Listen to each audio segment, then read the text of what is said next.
I want to very efficiently discuss two matters with you, which, um, like, we have very little time for. The first thing is that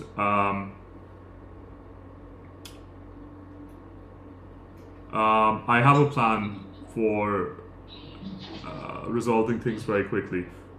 I'm gonna do the high level with you right now, but like trust me on the details. Firstly,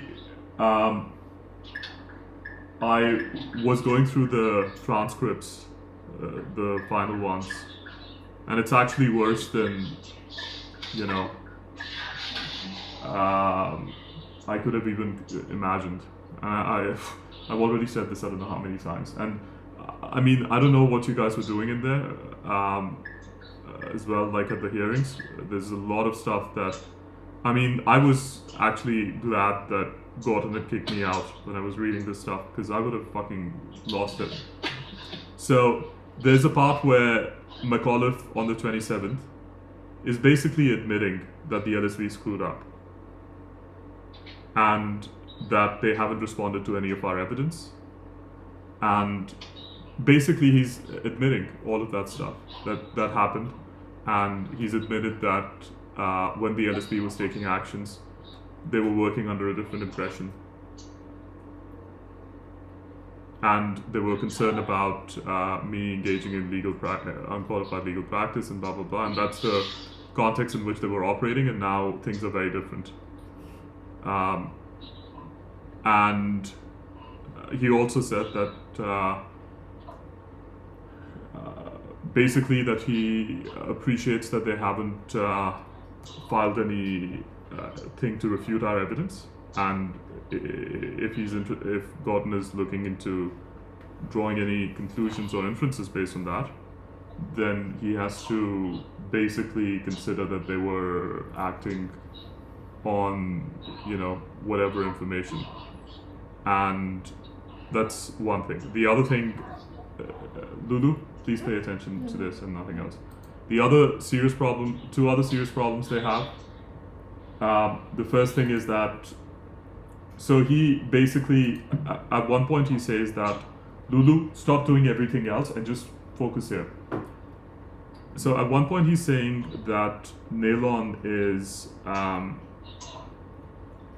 he was only appointed to check into Alan McGregor and his capacity to govern or oversee the thing, and he says, you know, I don't know on what basis they're saying that if he continued to investigate that matter, like his capacity to, and he then clarifies the matter being his capacity to manage the firm beyond the first interview he had with Alan, then I don't see how they can say that it was improper because they continued. Because our point is that the moment he spoke with Alan, his thing was discharged, even if he was appointed lawfully, because he made the conclusions that he had to make.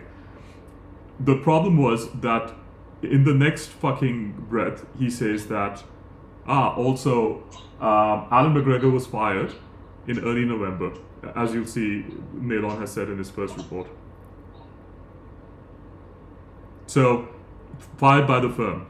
So, on one hand, he's saying that Nalon was only looking into how long McGregor was operating and, you know, like what he was doing. And then on the other hand, he's already conceded that in November, he was gone.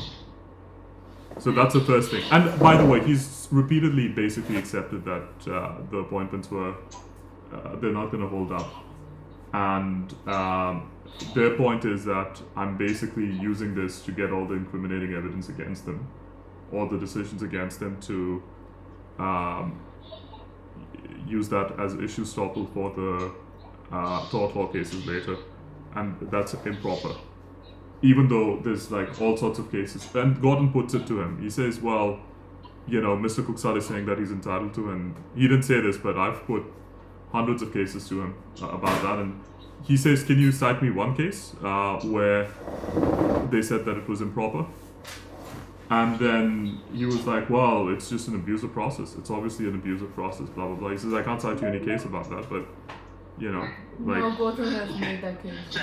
Take my word for it. Yeah. So he was like, the only other time that I've heard this being done is in Mr. Cooksal's other proceedings before, you know, Gane or whatever. So, and the worst aspect of this was, like, he was bullshitting his way through the whole thing. Like, on one hand he says, this is just all fucking, you know, I mean, it's just clear what's happening, and that Gorton is a fucker. And what's also clear is that, so Gorton knows everything, it's clear, and we can prove that he's lying about stuff. Absolutely prove that he's lying about stuff. And he's fucked on a number of levels now, because there's a number of authorities specifically on the subject that he fucked up. So this is called derivative use immunity. The Lulu. What? Behave. Be professional. The use of abrogation of privilege against self-incrimination through civil proceedings to get incriminating information about people. It's called derivative use of. It's protected by derivative use immunity, and there's a lot of judgments about this, but there's one in particular from Chief Justice Warren, the former Chief Justice Warren of the court, and she quotes a number of high court cases, and basically she says that so at common law this was always unlawful, and some statutes can abrogate it, but in the absence of abrogation it's basically unlawful, because the High Court has already said that if you get information against someone through notice to produce or whatever to incriminate them,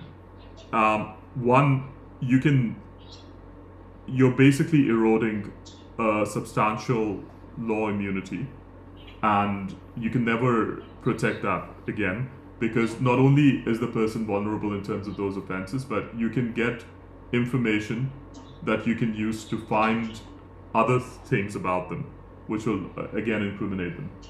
So this was fucked up from the beginning. And the other problem that he has is, so he has admitted in the 27th of August thing his understanding that orders of an administrative body cannot be official, cannot be conclusive. Because he's basically saying that it obviously cannot be the case that the Legal Services Board comes in, destroys someone's practice for improper purpose because they hate the person, and then say that the person can't even appeal because only a practice can appeal, and we've already destroyed the practice. So, he says that it can't really be that way, and then he says, isn't there a public interest in people knowing that the LSB is basically abusing their authority and destroying practices like that? So that fucks him over, because that was the basis of the protective costs order.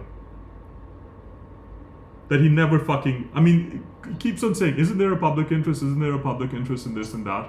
And the other side is conceding it. That's the basis of the protective costs order. So, okay, so how do we use this then? It's very straightforward. I'm doing an affidavit, and I will put all of this into evidence and attack him, and also why we did it this way. So that was the first thing. The second thing, and I'm going to connect these two things now. So basically, we have to go after him aggressively and say that there's the injustice that he's done in this case, and it's deliberate. It's very deliberate that he's done this. I mean, for example, in Delaro's case, he said he was uncomfortable with relying on the transcripts, because what if she wants to claim breach of confidence later on? Right. Contrast that with him, getting incriminating evidence against us through notice to admit. And then the other part is that he basically made the orders without any evidence. And the worst part is that when the caliph said that it was in that person's affidavit, he says, I've gone through that affidavit, it's not there. And then he makes orders based on that. So we put this into evidence, and then we basically circulate it everywhere, attack him, and do what we're doing. And we clarify that this is very much fucking political, because we have a duty, as was said in Lang, to stop him from corrupting the processes of the court for everybody. Like, this asshole is sitting over, criminal trials. I mean, how should an honorable person feel if, they knew people were getting lynched? It's exactly how I feel about him, presiding over a fucking criminal trial. Because he has, it'll just depend on whether or not he personally likes that person. I mean, he has no idea about the laws and stuff. And we need to just make the point emphatically. Now, the second thing that I wanted to say was that we need to urgently bring on the application before Moshins for the suppression order to be put aside. What we can say to him is that there's a doctrine of necessity that operates in recusal applications, and so basically, if it's necessary for the court to hear the application without reconstitution, then even if there is an apprehension of bias, then the court must hear it. But more importantly, I think the argument that I will raise there is that it's not the same set of issues. So the problem that arises in the bankruptcy matter doesn't arise here, because in the bankruptcy matter, the problem is your credit. Like, he's already judged your credit effectively against in relation to the allegations that we were making about the LSB. And what he's found is that basically what we're saying is that his findings indicate that he suffers from institutional bias, where a lawyer is making allegations and stuff, he's not going to openly hear them and decide them and blah blah blah. The case is completely different on the other end, because what's happening there is that they're trying to suppress information which should be in the public domain. There's just no basis for it.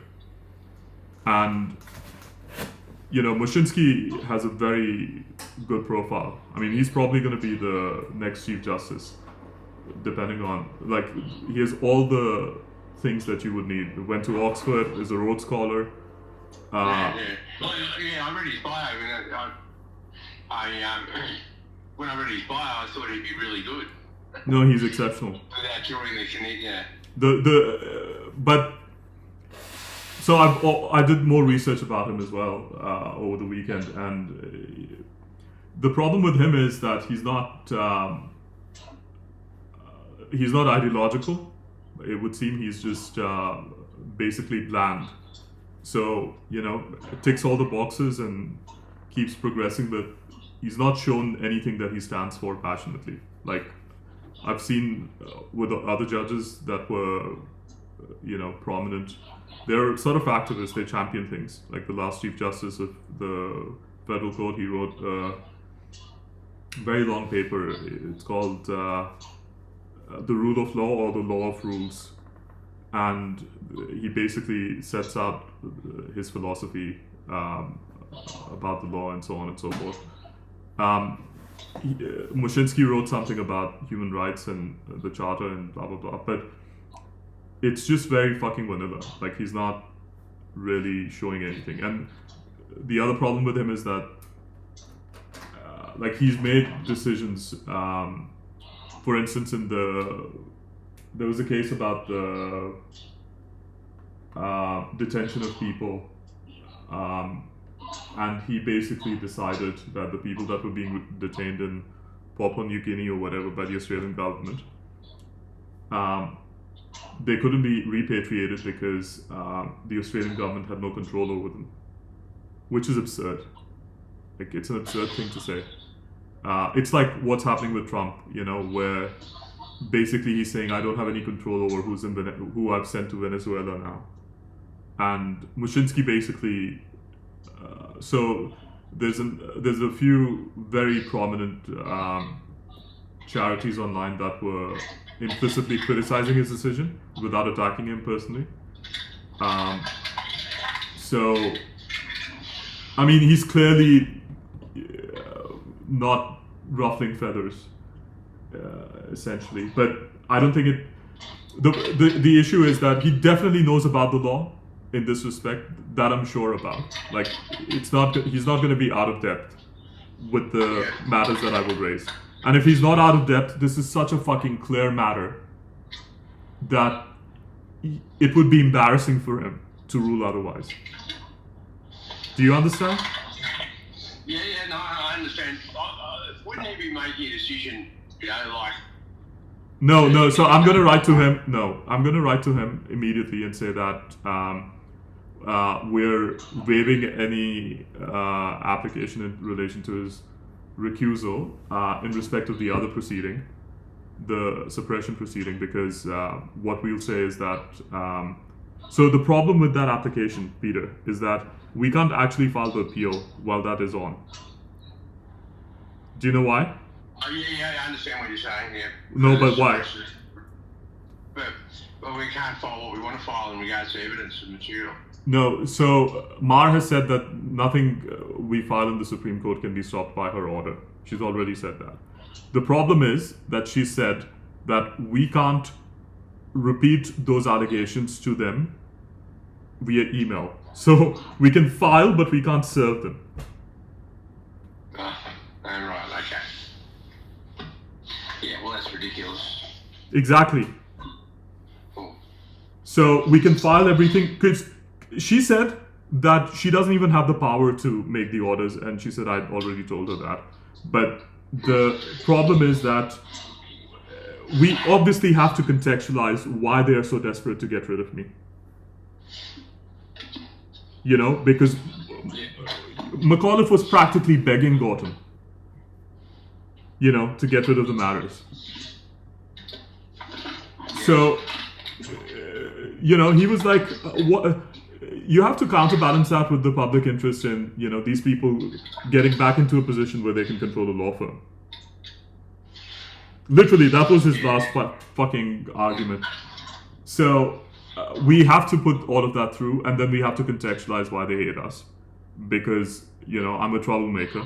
All these people, and I'm going to put all there's like at least 40 recordings that I'm going to put additionally, where Thomas is basically, talking about how all of his lawyers have been scared and incompetent, and they've been basically not giving him the right advice. And, I'm a godsend and blah, blah, blah. And so that's what we have to say, that all these people, they were scared and bullied and intimidated, and they could be kept under check. But I'm, inciting all of them, and it was clear that would happen from the beginning. So that's why they were, preemptively trying to get all the Lawyers Weekly articles and stuff published to undermine what I was doing. So we say that, and we, Gorton is going to be so fucking embarrassed. I can't fucking, do you understand what I'm saying? Yeah. He made the... Okay, no, I was just going to say, okay, so if we go down this path, right, and then, so we get the LSB orders knocked out, right? Yeah, so... Then what? Okay, there's a couple of things there. Firstly, we need to send out a letter to everybody by tomorrow to let them know about the hearing as well, that we're applying for it, so some people can at least show up, and I'm sure that some people will. The second thing is that if the LSB orders are knocked out, it's going to be a huge victory for us, because it's not just about those orders being knocked out. It's about what will be said in the reasons, Peter. Yeah, yeah. In the reasons, it's basically the law that every relevant matter that is raised before the judge, well, every important matter or significant matter that's raised before the judge, he needs to address in his reasons. He needs to address whether it was relevant or not. If it was relevant, he needs to address, what the point is. Now, what we will do in the application is we will ask him to rule on a few things. One, we will say that it was specifically brought to prevent me from filing applications in the Supreme Court. I've done some deductive reasoning on this, and it's clear. We've discussed this before, the machinations that went into it. They briefed the person on the 7th or 8th, or whenever they got the email from you, and then all this while they were preparing for it, and basically what they were trying to do was stop us from getting more momentum behind us, and it's patently an abusive process. Even Mar has implicitly ruled that already, in substantially reducing the scope of it. The other point is that they had a QC preparing for it, so it's not like they were confused about the area of law. Yeah, yeah. The other very important point is that in giving evidence, Jared Heath has basically waived privilege. So he's given evidence about a number of matters. He said that ANSI told him blah blah blah. He's waived privilege. Yeah, so he's waived privilege now. So I can cross-examine him about what would have previously been privileged material. And that's where we will try and push. So either the judge allows us to do that, or he gives us the thing. What we want the judge to rule on is a few things. One, that they deliberately tried to stop me from pursuing the contempt applications, and that there are serious issues with the cases that we've had with the LSP, and we're making some very strong allegations against Gorton and the LSP. We want that stuff out there, because right now it's just Gorton's word, and that's it. Now, the other problem that Gorton has is that the Court of Appeal, there's a very prominent decision of the Court of Appeal of Victoria, where they discuss the issue of collateral attacks and nullities and all of that stuff, okay, and how it works in Victoria. And basically what they ruled was that there is a statutory basis for it too. So Section 39 of the Charter of Human Rights and Responsibilities, basically it says that wherever a body has acted unlawfully, a statutory body, and the court has jurisdiction to review their conduct, then this basically, in any case, people are entitled to have that challenged. So that's the statutory basis for collateral review anyway. Yep, okay. So she's basically clarified that every time anything is before the Supreme Court, unless the statutory provision says otherwise, the court has to decide for herself. Okay. Then another thing is that the courts have interpreted the right to a fair trial as including the right to disclosure of relevant documents by the government. So Gorton cannot prevent the disclosure anyway, and neither can the LSP. So we also raised that in the bankruptcy matter as a separate question, that we have to get those documents because they can't stop us from getting those. It's a human right. Right to a fair trial includes that. And what Gorton did was completely fucking ridiculous, because the Charter of Rights basically says that we have a right to a public hearing of all the matters. You know, he started deciding. Yeah. So what we're trying to do is raise all of these matters before Mushinsky to get him to comment about those things in his judgment. You know, even if he doesn't rule one way or the other and say that, I mean, he'll say that these matters, it's not whether we're right or we're wrong, it's about the fact that we have a right to raise those matters, and the applications have a tendency to do that, and blah blah blah. So he doesn't have to decide that Gorton was wrong for that. He just has to raise our allegations, which are self-evidently fucking, you know, right, and people will understand what we're saying just by reading them, and say that basically that's what they're trying to prevent, because they've gotten this fucking, you know, fluke of a victory through Gorton by exploiting his corruption. And that's what they're trying to solidify, basically.